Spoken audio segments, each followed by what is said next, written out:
नमस्कार साथियों, स्वागत है आप सभी का एक बार फिर से आपके अपने YouTube चैनल पर। EMRS एग्ज़ाम 2023 के कंप्लीट पेपर हो चुके हैं।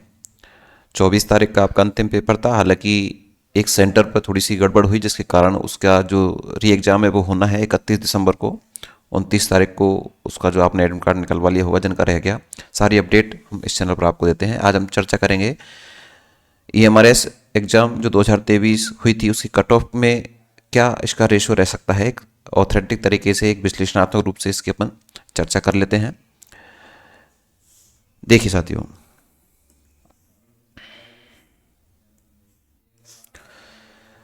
EMRS एग्जाम 2023 की सारी विषयों पर कट ऑफ की चर्चा अपन करेंगे बारी बारी से। सबसे पहले अपन चर्चा कर रहे हैं मैथ्स की कट ऑफ के बारे में।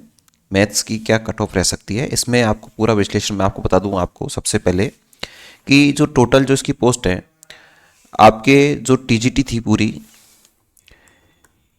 टीजीटी जो थी आपके, इसमें आपके टोटल जो पोस्ट थी वो थी 5,660 पोस्ट थी। 5,660। दोस्तों एक सूचना और मैं आपको बीच में दे दूं, अगर आप पेडागोजी स्पेशल पढ़ना चाहते हैं, एजुकेशन साइकोलॉजी स्पेशली पढ़ना चाहते हैं किसी भी एग्जाम के लिए, चाहे KBS, DSSB, MRS, RPSC, तो आप इस चैनल से सब्सक्राइब करके जरूर जुड़िएगा। 5660 वैकेंसी आपकी टोटल थी, जिसमें से लगभग आपके पोस्ट पर, टोटल बता रहा हूँ, टोटल आपके 2,97,000 और 947 जो अभ्यर्थी थे वो टोटल ने इसमें फॉर्म अप्लाई किया था। और लगभग इसकी जो प्रेजेंट थी वो लगभग 70% के आसपास इसकी प्रेजेंट रही।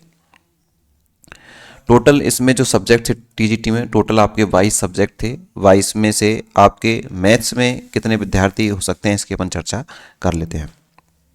देखिए, जैसा कि आपको पता है कि मैथ्स में जो टोटल जो पोस्ट थी आपकी 680 थी, जिसमें से आपको बता दूं 680 में से जो यूआर कैटेगरी थी, यूआर में थी इसकी 280 वैकेंसी थी। मैं आपको सारा पोस्ट के वाइज मैं आपको कट ऑफ बताने का प्रयास करूंगा।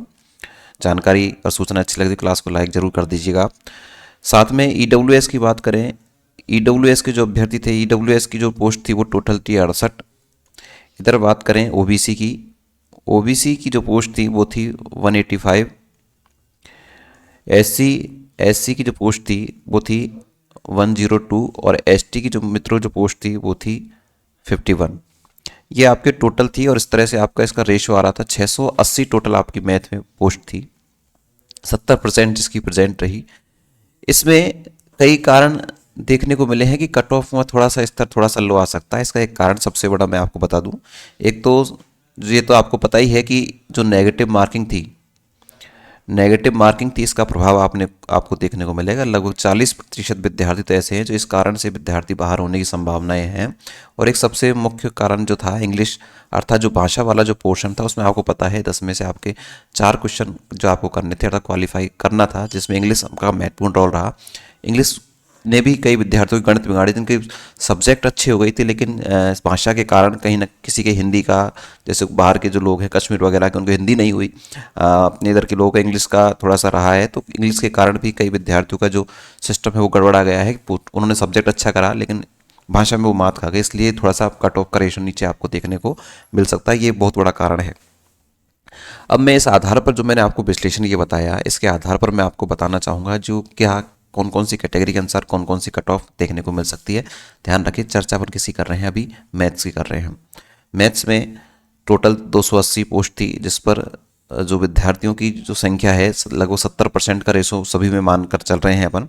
जिसमें आपको बता दूं लगभग जिसके 74 या 73 से लेकर 77 के आसपास अगर कट ऑफ है, एक दो ऊपर जरूर रहेगा, 75 भी यहाँ रह सकता है, तो वो अपने आप को सेफ जरूर मान सकते हैं। मैंने एक अच्छा विश्लेषण के आधार पर ही जो मैंने पोल कराया था अपने यूट्यूब पर, अगर आप भी यूट्यूब पर पोल में जुड़ना चाहते हैं तो आप बिल्कुल यूट्यूब चैनल को सब्सक्राइब करके उस पोल में हिस्सा बने, अपनी वोटिंग जरूर करें और साथ ही साथ में सच्चाई देखें कि कितने विद्यार्थी कितने प्रतिशत अंकों पर रुके हुए हैं।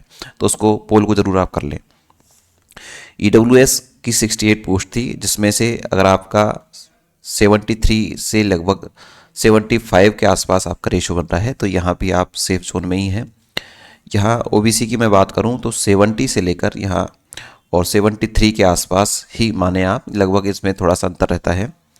SC की जो विद्यार्थी है, SC के जो विद्यार्थी वो 66 से लेकर और 70 तक के रेशो में आ सकते हैं। और एसटी के जो विद्यार्थी मित्र थोड़ा सा इनका लो रहेगा 64 से 67। हालांकि पोस्ट भी इनकी सबसे कम ही है, 51 पोस्ट है, लेकिन फिर भी कुछ विद्यार्थी तो जनरल कैटेगरी में पहुंच जाते हैं अपने कारण।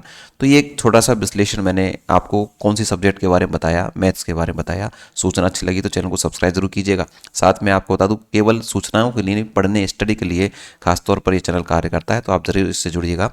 अगली जो वीडियो होगी उसमें मैं हिंदी और जो आपकी जो सब्जेक्ट्स हैं उनके बारे में चर्चा करूंगा। तो आप सारी अपडेट के जानने के लिए इस चैनल को सब्सक्राइब करके आप लाइक जरूर कीजिएगा सूचना पसंद आए तो। साथ में आपकी जो क्वेरीज है, आपके कितने नंबर आ रहे हैं, इसको कमेंट्स बॉक्स में कमेंट्स जरूर कीजिएगा। Thank you.